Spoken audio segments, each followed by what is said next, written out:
हरे कृष्ण, राधे राधे जी सबको। कार्तिक मास का आरंभ शरद पूर्णिमा से प्रारंभ हो जाता है और इसी के साथ कार्तिक महात्म्य की कथा श्रवण करनी चाहिए। इस कार्तिक महात्म्य में 35 अध्याय हैं, जो प्रत्येक दिन एक अध्याय श्रवण करना चाहिए। तो आइए श्रवण करते हैं कार्तिक मास का पहला अध्याय। सूत जी कहते हैं कि एक समय की बात है, देवऋषि नारद जी कल्प वृक्ष के दिव्य पुष्प को लेकर द्वारिका में भगवान श्री कृष्ण जी के दर्शन करने के लिए आए। श्री कृष्ण जी ने स्वागत पूर्वक नारद जी का सत्कार करते हुए उन्हें पाद अर्घ्य निवेदन करने के पश्चात बैठने को आसन दिया। नारद जी ने दिव्य पुष्प भगवान को भेंट कर दिए। भगवान ने अपनी 16,000 रानियों में उन फूलों को बांट दिया।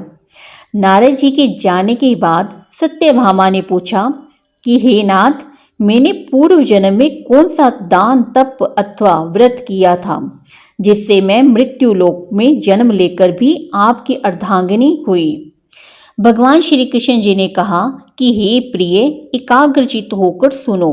तुम पूर्व जन्म में जो कुछ थी और जिस पुण्य कारक व्रत का तुमने अनुष्ठान किया था वह सब मैं बताता हूँ।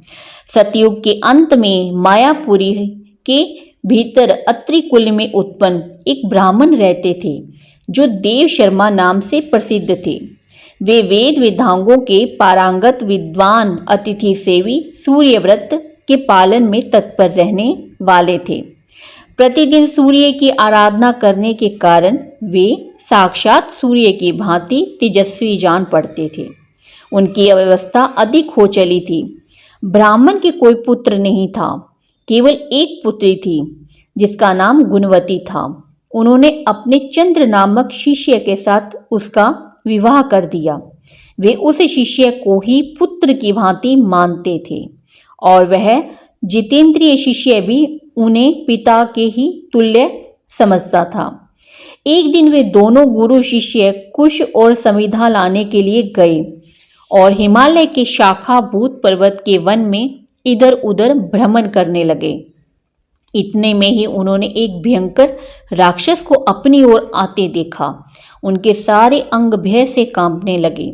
वे भागने में भी असमर्थ हो गए। तब तक उस काल रूपी राक्षस ने उन दोनों को मार डाला।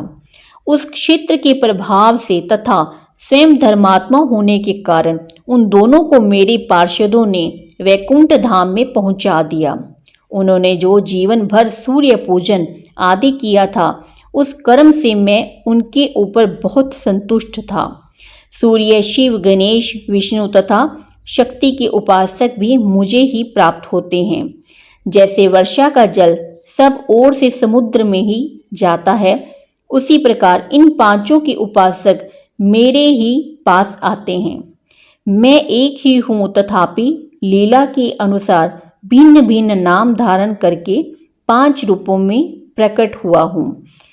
जो इस अध्याय को श्रवण करता है उसके समस्त पाप नष्ट हो जाते हैं और वह अंत में वैकुंठ धाम को प्राप्त होता है। भगवान श्री कृष्ण जी ने सत्यभामा को बताया कि आपने इस कार्तिक मास के महात्म्य को जाना और इसके नियमों का पालन किया था। इसी प्रकार आपको इस जन्म में मेरी अर्धांगिनी बनने का सौभाग्य प्राप्त हुआ है। तो इसी के साथ यह पहला अध्याय समाप्त होता है।